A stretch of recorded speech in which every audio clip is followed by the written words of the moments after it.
오늘은 우리는 예수의 제자입니다 라는 제목을 가지고 하나님의 말씀을 나누도록 하겠습니다. 기독교와 종교의 차이는 뭐라고 생각하십니까?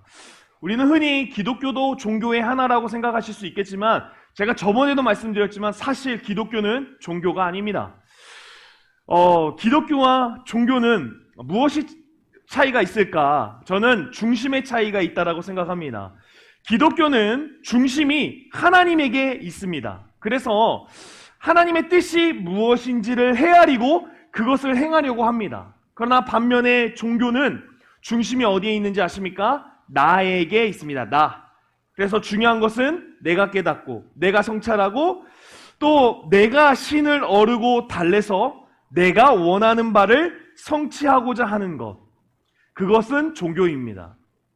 여러분, 얼마든지 우리가 기독교라는 어떤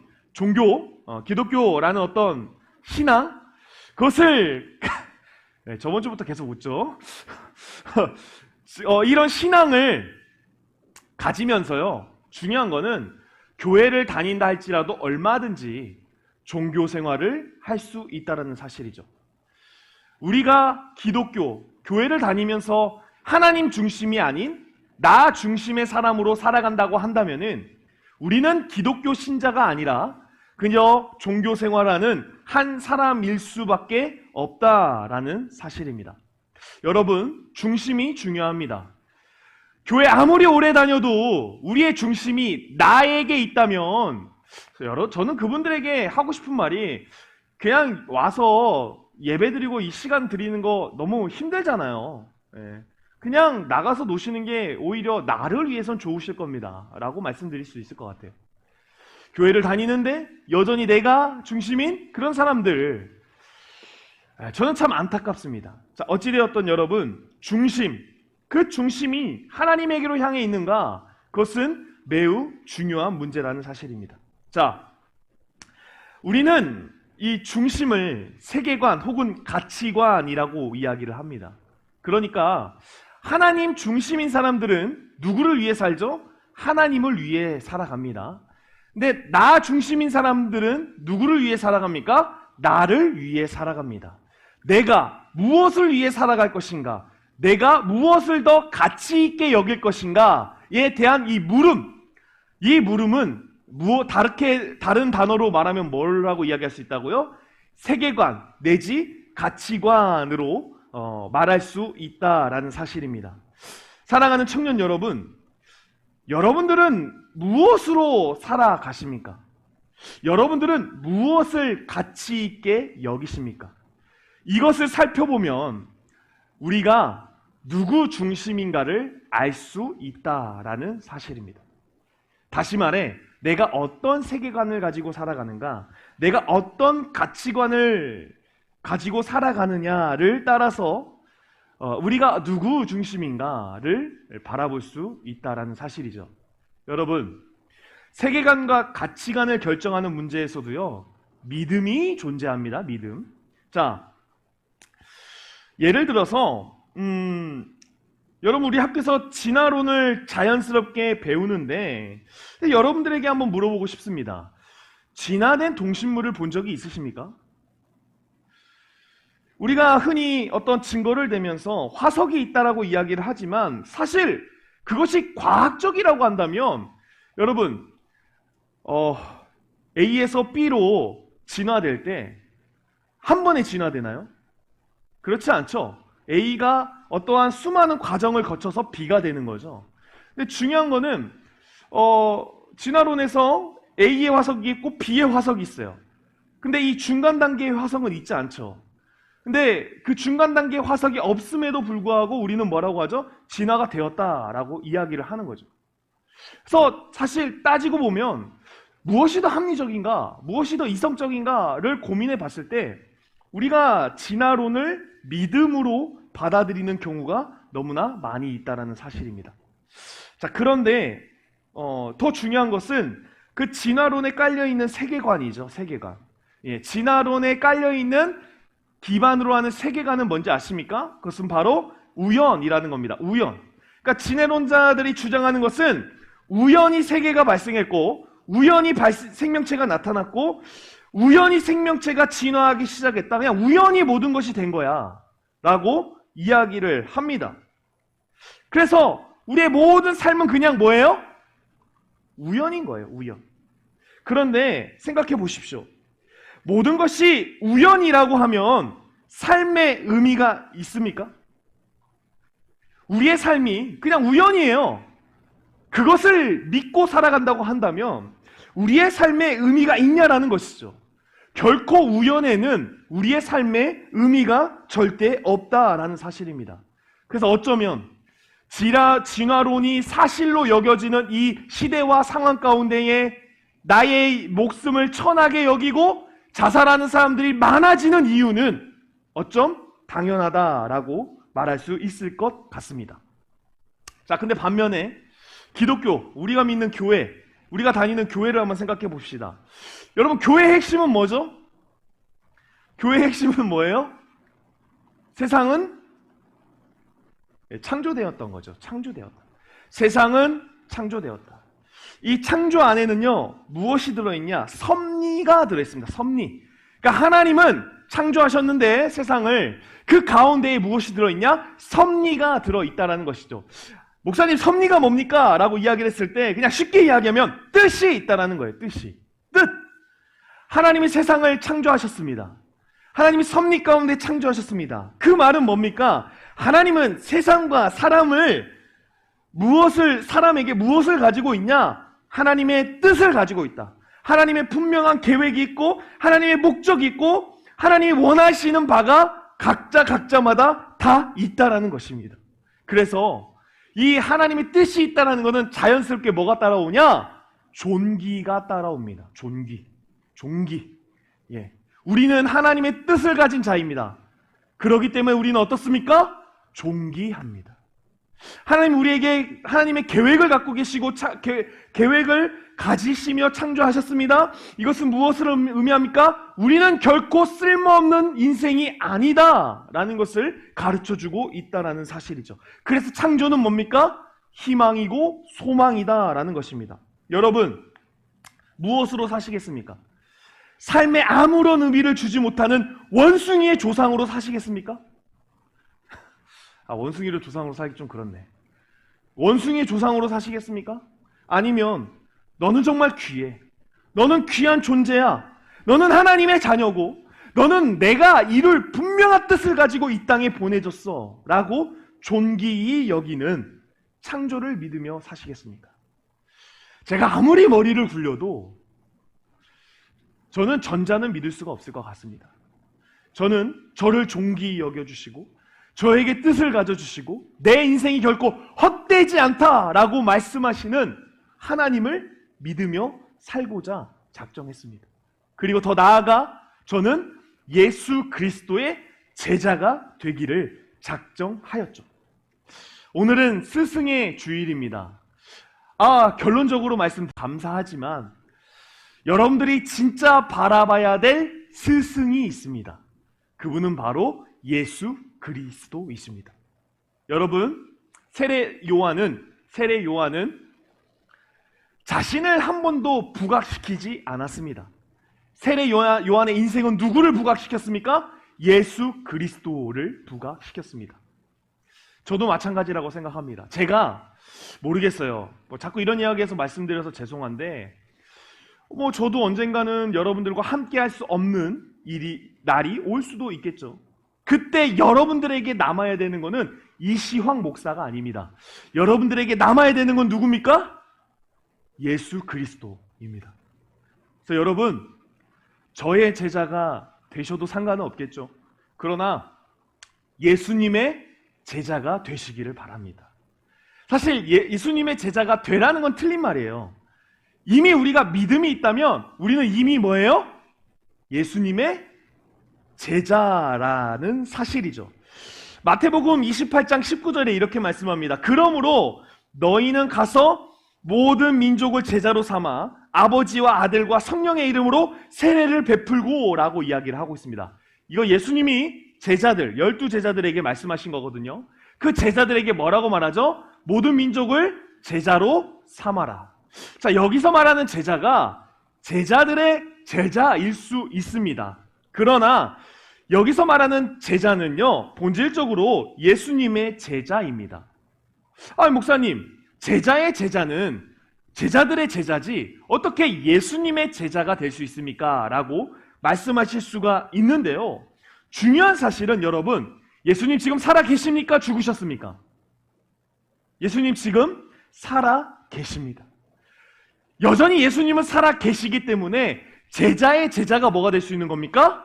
예수님의 제자가 될 수 있는 것이죠. 예수님은 지금도 살아 계셔서 저와 여러분들을 뭐하고 계십니까? 가르치고 계십니다. 물론 방식과 방법은 성경에 나타난 방법과 매우 차이가 있을 수가 있겠지만요, 여전히 예수님은 예수님의 말씀으로 우리를 가르치고 계시기 때문에 제자를 삼아라 라는 이 제자는 누구의 제자입니까? 예수님의 제자라는 사실입니다.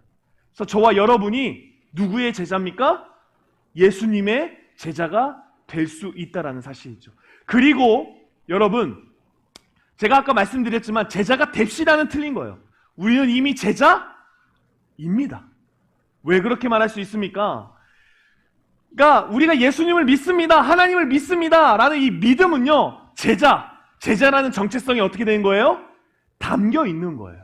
그러니까 이런 거죠. 저는 예수님을 믿어요, 근데 제자는 아니에요 라고 말하는 사람들은 사실 틀린 거예요. 내가 예수님을 믿어요 라고 한다면 자연스럽게 우리는 뭐가 되는 거예요? 예수님의 제자가 되는 것이죠. 그래서 여러분, 대학 가면 필수 있고 뭐 있어요? 선택 과목이 있죠. 제자가 되는 것은 필수예요? 선택이에요? 필수라는 거예요. 저는 사실 신학교를 갔잖아요. 그래서 저는 정말 제대로 된 사실 대학 생활을 못했어요. 왜냐? 우리 대학교는 고등학교였어요. 고등학교. 그래가지고 아침부터 제가 필수도 선택 못하고 아무튼 그냥 짜여진 대로 그냥 수업 들었어요. 그래서 내가 지금 대학교 왔는지 고등학교 왔는지, 내가 대학교 왔다고 실감 난 거는 그냥 시험 기간 정도? 일찍 끝나는 거, 그 정도였는데 어찌됐든 여러분, 제자가 되는 것은요, 필수입니다. 자, 그런데 여러분, 놀랍게도 이 필수의 자리는요, 누구든지 들어올 수 있다는 사실입니다. 여러분, 세상에 기준은요, 제자가 될 수 있는 사람이 있고 될 수 없는 사람이 있어요.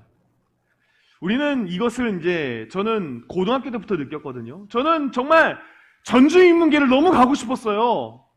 왜냐하면 공부를 하고 싶었거든요, 저는. 그런데 그 전주인문계의 어떤 고등학교에 제자가 되는 것은 저의 의지와는 상관이 없더라고요. 시험을 잘 봐야 돼요. 대학도 마찬가지 아닙니까? 저는 서울대학교의 제자가 되고 싶었거든요. 근데 받아줘요, 안 받아줘요, 서울대학교가 저를? 여러분, 사실 서울대학교 신학과가 없어서 안 간 거예요, 제가. 서울대학교 신학과가 있었으면 제가 갔죠. 예, 믿거나 말거나. 네, 여러분, 그렇더라고요. 그런데 예수님의 제자는요, 오늘 말씀을 보니까 누구든지 될 수 있다라고 이야기를 합니다. 누구든지. 오늘은 23절만 읽었는데요. 24절에서 26절까지를 보시면 누구든지가 나오는데, 이 누구든지가 몇 번 나오냐? 3번 나옵니다. 3번. 그러니까 예수님의 제자는요, 누구든지 될 수 있다라는 것입니다. 누구든지. 단 무엇이 있는 사람? 믿음이 있는 사람. 믿음이 있는 누구든지 예수님의 제자가 될 수 있다는 사실이죠. 그런데 놀랍게도요, 우리는 이거 너무 잘 알아요. 예수님의 제자는 누구나 할 수 있지만 그렇다고 누구나 다 할 수 있는 것은 아닙니다. 왜 그렇습니까? 예수님의 제자는 단순히 예수님 밑에서 배운다고 제자가 되는 것이 아니기 때문입니다. 아시겠습니까? 우리가 예수님의 제자가 누구든지 될 수는 있어요. 그러나 누구나 예수님의 제자라고 할 수는 없었죠. 오늘 말씀 23절은 이렇게 말씀합니다.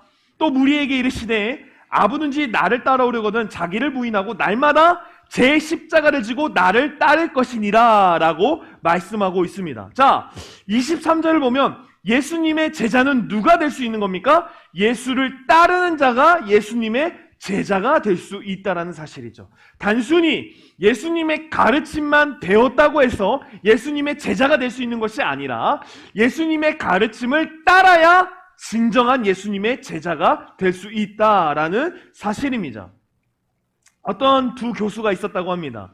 어느 날 이 두 교수는 사상과 삶의 의미에 대해서 논하고 있었다고 하죠. 그러다가 한 교수가 다른 교수에게 이렇게 물었다고 합니다. 헨리라는 학생이 그러는데 자기가 자네의 제자라더군. 그 말이 사실인가? 이에 대해서 동료 교수는 이렇게 말했다고 합니다. 글쎄, 그 학생이 내가 하는 모든 강의를 쫓아다니며 듣고 있긴 하지. 그러나 나의 제자가 아닐세. 사랑하는 청년 여러분, 믿음의 성도가 된다는 것, 예수를 믿는다는 것, 예수의 제자가 된다는 것, 내가 진정 예수를 믿고 하나님의 자녀가 된다는 것, 그것은 단순히 지식적인 것을 채운다고 해서 우리가 제자가 되는 것이 아니라 그 배운 지식적인 것을 우리가 몸소 우리의 삶 가운데에 녹여낼 때에 그게 진정한 성도이면서 그게 진정한 제자라는 사실입니다. 예전에 제가 저도 읽었긴 했는데 혹시 이 책 다 아실지 모르겠습니다. 팬인가 제자인가라는 혹시 책 아십니까? 카일 아이들먼이라는 분이 쓰신 팬인가 제자 라는 책이 있는데요. 보시면 예수를 따르는 무리는 두 부류가 있다고 합니다. 팬의 부류가 있고 제자의 부류가 있죠. 둘의 차이는 뭐냐? 팬은 나 중심으로 살고 제자는 예수 중심으로 산다라는 겁니다. 이게 차이라는 겁니다. 여러분은 팬입니까? 제자입니까? 제가 거듭 말씀드립니다. 교회를 아무리 다녀도 내가 여전히 팬이라고 한다면 제가 말씀드리잖아요. 그냥 놀러 가는 게 훨씬 나아요. 그게 오히려 더 맞는 것 같아요. 그냥 괴롭게 예배 자리에 있지 말고요. 그냥 정신이라도 건강하게 나가 노는 게 훨씬 나아요. 왜요? 팬으로서 교회를 다니고 팬으로서 예수님을 믿고 섬기고 예수님과 가까이 하고 팬으로서 하나님을 의지한다? 여러분, 아무리 그렇게 열심히 살아도요, 결코 거기에는 능력이 없습니다. 정말 하나님의 능력과 하나님의 평안과 하나님의 행복과 하나님의 모든 것들이 나타나는 사람은 누굽니까? 철저히 제자의 삶을 사는 사람들이다라는 것입니다. 여러분, 팬이 되지 마시고 제자가 되시기를 간절히 소망합니다. 여러분, 제자가 되는 길이 사실 매우 어렵습니다. 왜요? 두 가지가 있기 때문이죠. 예전에 저 어렸을 적에 혹시 이걸 알면 저랑 같은 세대야. 랩을 위해서는 두 가지만 기억하면 돼요. 랩을 하기 위해서. 두 가지 뭔지 아세요, 혹시? 북치기 박치기. 우리 같은 세대네. 랩을 하기 위해서는 혹시 이거 아세요? 이거 모르시는 분들 주의자매 알아요? 모르잖아. 나랑 다른 세대야. 우리 옛날 TV에 보면 랩을 하실 분들은 두 가지만 기억하라고 했어요. 북치기 박치기만 하면 된다고 했어요. 그걸 빨리 하면 랩이 된다고 했어요. 비트박스죠? 죄송합니다. 저보다 더 죄송해요. 비트박스였어요. 제가 여기 비트박스 써놓고 랩이라고 했네요. 제가 잘 몰라요. 랩과 비트박스는 제 세대 때는 다 그냥 거기가 똑같은 부류인 거예요. 이렇게. 종욱 형제는 아니라고 할 수 있겠죠. 비트박스 부심. 자, 아무튼 죄송합니다. 자, 우리가 예수님을 잘 따르는 예수님이 따르는 것이 매우 어려운 이유는 두 가지 때문이에요. 오늘 본문에 뭐라고 얘기하죠? 우리 한번 다시 볼까요? 23절, 나를 따라오려거든 자기를 부인하고 날마다 제 십자가를 지고 나를 따를 것입니다. 예수님의 제자가 되는 것, 어려운 두 가지가 있습니다. 먼저는 자기 부인입니다. 자기 부인. 여기서 부인은 뭘까요? 쉽게 이야기하면 포기예요. 그러니까 예수님 뭐라고 말하세요? 너 나 따르고 싶어? 너 포기해. 너를 포기해. 여러분, 사람은 본능적으로 누구를 위해 살아요? 나를 위해 살아요. 그래, 예수님을 따를 때 어떻게 따르라고요? 나를 포기해라. 그러니까 내가 가지고 있는 주장, 내가 가지고 있는 편견, 내가 가지고 있는 선입견, 내가 가지고 있는 욕망, 내가 가지고 있는 즐거움마저도, 내가 가지고 있는 우선순위마저도 다 버려야 된다라는 거예요. 다 버려야 된다. 그리고 거기에 무엇을 채워야 된다? 자기 부인, 아내, 하나님 중심, 예수님의 것, 그의 나라와 그의 뜻을 채워야 된다. 그것이 바로 진정한 제자이다. 여러분, 여러분들이 과연 원하는 대로, 여러분들이 원하는 대로 살면 정말 잘 될까요? 여러분들이 원해서 살아서 지금 우리가 어때요? 이렇잖아요. 내가 어때서 이럴 수 있겠지만. 그러니까 저는 제가 정말 짜증났던 게 나에 대한 배신이었어요. 나는 내가 원하는 대로 살면 잘 될 것이다. 내가 즐거운 것을 하며 살면 잘 될 것이다 라고 생각하고 그렇게 살아봤는데, 그렇게 살았더니 결국은 배신을 당하더라고요. 배신. 내 인생이 배신을 당했어요. 그래서 저는 깨달았어요. 난 더 이상 나를 위해 살지 않는다. 나를 위해 내 주장을 하고, 나를 위해 나의 욕망을 채우기 위해 살고, 이런 것들이 나를 잘 되게 할 거라고 생각했는데 오히려 나를 망치는구나. 그것을 제가 깨달은 거죠. 창세기 6장 5절은 이렇게 말씀합니다. 창세기 6장 5절. 여호와께서 사람의 죄악이 세상에 가득함과 그의 마음으로 생각하는 모든 계획이 항상 악할 뿐임을 보시고 라고 말씀하고 있습니다. 노아 시대예요. 노아 시대에 사람들은 자신들이 원하는 것을 했습니다. 그러자 결과가 어떻습니까? 모두가 악이 가득했다. 심지어 마음으로 계획하는 모든 계획이 악했다라고 말씀하고 있습니다. 여러분 상상이 가세요? 계획을 짜. 다 악해. 근데 뭔가를 짜는 것 자체가 다 악해. 그렇다라는 것이죠. 우리가 너무나도 잘 알고 있는 성경 말씀 요한복음 3장 16절 한번 외울 수 있을까요? 요한복음 3장 16절. 예. 자, 혹시 이거 우리 외웠죠? 자, 시작. 세상을 주셨으니 이는 그를 믿는 자마다 멸망하지 않고 영생을 얻게 하려 하심이라. 자, 뭐라고 말씀합니까?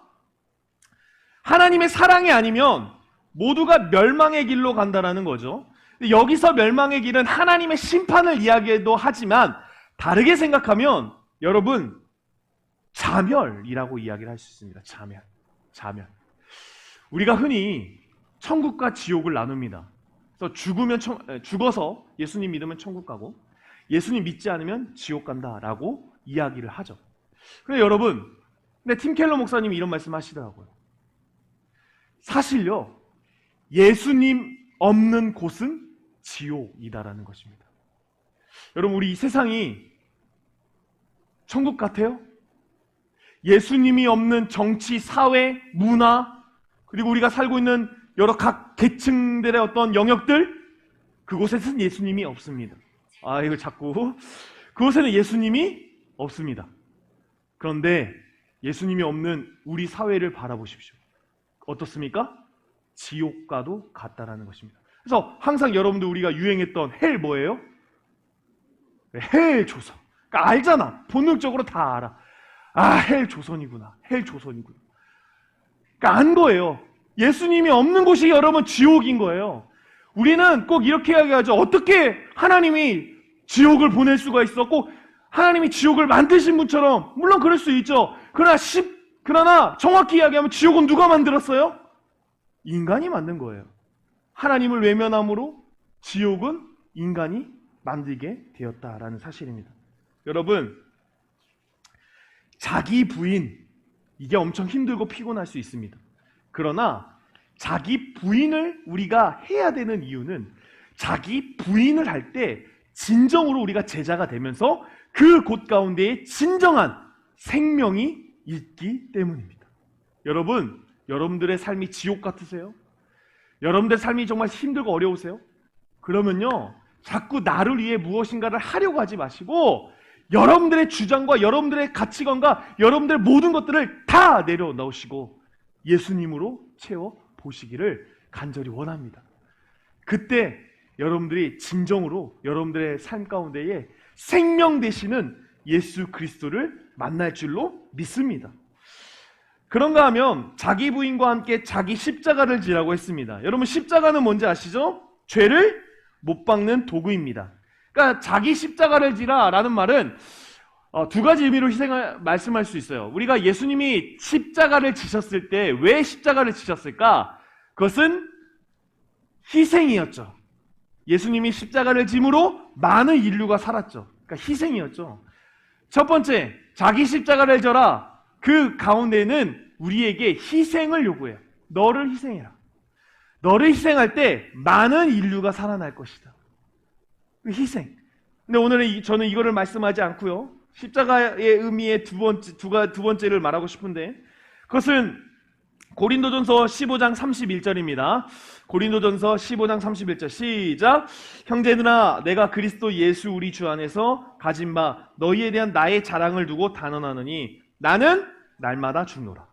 사도 바울이 고린도 교회 성도들 가운데 뭐라고 이야기합니까? 나는 날마다 죽는다. 사도 바울이 목숨이 여러 개가 되는 거죠? 그래서 죽었다 일어났다 자고 일어났다, 이 표현인가? 여러분, 여기서 나는 날마다 죽노라 라고 이야기하는 것은 뭐죠? 나는 날마다 나의 추악한 죄를 회개하고 회개한다. 그리고 그것을 세서 벗어나려고 노력한다 라는 것을 의미합니다. 예수님이 자기 십자가를 지고 따르라, 이 말은 희생해라 라는 의미도 있겠지만 다른 의미에서는 뭐가 있어요? 너의 죄를 못 박아라 라는 의미를 가지고 있다라는 사실입니다. 예전에 그 남포교회 박영선 목사님이라고 혹시 아십니까? 남포교회 원로 목사님이신 박영선 목사님이 계시는데, 그 박영선 목사님의 책이 많아요. 그 책을 여러분들 꼭 읽어보세요. 괜찮아요. 그분이 설교 중에 이렇게 말씀하셨어요. 죄는 믿음이 없는 자에게 구원의 문제지만 믿는 자에게는 부끄러움의 영역이다. 여러분, 우리는 예수 그리스도를 믿습니다. 그 이후에 죄는 이제 우리에게 어떤 영역입니까? 부끄러움의 영역인 거예요. 부끄러움. 제가 정말 자존심 상할 때가 뭔지 아세요? 세상의 사람들과 똑같을 때예요. 세상의 사람들이 지으는 죄가 그들을 구할 수도 없고 멸망의 길로 인도하는 것을 저는 아는데도 불구하고 내가 그 죄를 쫓아가는 모습을 보면 저는 정말 자존심이 상하더라고요. 와, 이시황, 너 지금 뭐 하는 거냐? 너 저거 망할 줄도 알면서 저거 왜 따라가? 네가 그러고도 목사야? 네가 그러고도 그리스도인이야? 네가 그러고도 예수님의 제자야? 너무 자존심이 상하는 거예요. 사랑하는 청년 여러분, 여러분들 죄 지면은 어떻습니까? 그게 자존심 안 상하십니까? 나는 하나님이 진짜가 뭔지를 가르쳐 준 진짜 생명의 사람인데 내가 여전히 똑같은 죄를 반복하면서 더러운 것에 빠져 사는 나의 모습을 보면서 자존심 안 상하십니까? 내가 똑같이 쾌락을 즐기고 똑같이 뭔가 유흥을 즐기고, 여러분 그런 게 너무 자존심 안 상하십니까? 저는 너무 자존심이 상해요. 여러분, 우리가 제자가 되기 위해서는 우리의 죄를 십자가에 못 박아야 됩니다. 근데 이 죄는 그냥 회개의 정도 수준이 아니라 그 죄에서 우리가 자유할 수 있는 정도까지 되어야 한다라는 사실입니다. 어찌되었던 자기 부인과 자기 십자가, 참 어려운 문제라고 할 수 있습니다. 그런데 우리가 이거 할 수 있습니다. 여러분, 이거 못할 것 같죠? 내가 가지고 있는 세계관과 가치관, 세속적 관점 다 버리는 거? 그리고 내가 일평생 살면서 죄를 끊고 사는 것, 그게 되게 어려울 것 같죠? 그거 못할 것 같죠? 그런데 여러분, 그거 할 수 있습니다. 자, 오늘 말씀 가운데 보십시오. 예수님이 먼저 가라고 말씀하셨습니까? 예수님이 뭐라고 하셨죠? 따라 오라. 이거 기본적인 전제는 먼저 누가 가고 있는 거예요? 예수님이 가고 계신 거예요. 그러니까 뭐예요? 이 모든 길을 할 수 있는 것을 예수님이 보여주셨고, 그 모든 것을 했던 예수님이 우리를 끌어주고 계시기 때문에 오늘날 우리는 여전히 부족하고 우리는 여전히 나약해도 이 모든 것을 이 모든 것을 감당할 수 있다라는 사실입니다. 여러분, 예수님도요, 자기 부인하기 힘드셨어요. 누가복음 22장 42절에 이렇게 말씀하죠. 이르시되 아버지여, 만일 아버지의 뜻이거든 이 잔을 내게서 옮기시옵소서. 그러나 내 원대로 마시옵고 누구의 원대로요? 아버지의 원대로 되기를 원하나이다 하시니. 예수님이 왜 이런 말씀을 하셨는지는 모르겠어요. 근데 저는 이 말씀을 보면서 그런 생각이 드는 거죠. 아, 예수님이 굳이 이렇게 말씀하신 이유는 할 수 있다는 것을 가르쳐 주기 위함이다. 네, 나의 뜻대로 되지 말게 하시고 아버지의 뜻대로 되게 하여 주옵소서. 이것이 결코 불가능한 일이 아니다라는 것을 오늘 저와 여러분들에게 가르쳐 주고 있다라는 사실입니다. 여러분, 내가 하려면 사실 되지 않습니다. 내가 하려면 되지 않아요. 우리가 어떻게 해야 됩니까? 예수님 앞에 무릎 꿇고 예수님 앞에 은혜를 사모하며 도와주십시오 간구하며 나아갈 때에 진정으로 여러분들이 여러분들이 자기를 부인할 수 있고 우리가 짓는 죄에서 해방되는 놀라운 역사가 있을 수 있다라는 사실입니다. 설교를 준비하면서 예수님의 제자에 대해서 묵상해 봤습니다. 제자. 근데 저는 진짜 좋았거든요. 예수님의 제자가 되는 것. 왠지 아십니까?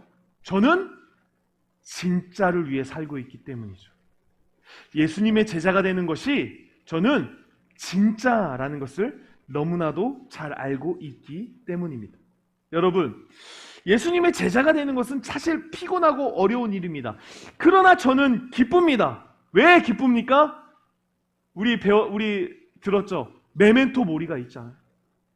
메멘토 모리. 나는 헛것을 위해서 지금 고생하는 것이 아니라 나는 사람을 살리고 생명을 살리는 진짜를 위해서 제자가 되었기 때문에 힘들고 어렵다 할지라도 너무 감사하고 좋은 것이다 라는 것입니다. 여러분, 왜 제자가 되어야 합니까? 우리 찬양 있죠? 생명 주께 있네, 능력 주께, 그 다음 뭐죠? 소망 주께 있네, 주 안에 있네. 그 다음 뭐예요? 그렇기 때문에 생명 다해 주 찬양하리. 그 다음 뭐예요? 힘을 다해 나리 내 생명. 아, 웃기잖아요. 생명 주께 있고 능력 주께 있고 소망 주께 있으니 내 생명 다해 어떻게 하는 겁니까? 주님께 나아가는 것입니다. 제발 부탁드립니다. 어리석은 것을 스승 삼아서 멸망시키고 자멸시키는 그곳에 빠지지 마시고 그것을 믿음으로 살지 마시고 예수 그리스도를 믿음으로 정말 살리시는 예수님의 제자가 되는 저와 여러분이 되기를 간절히 소망합니다.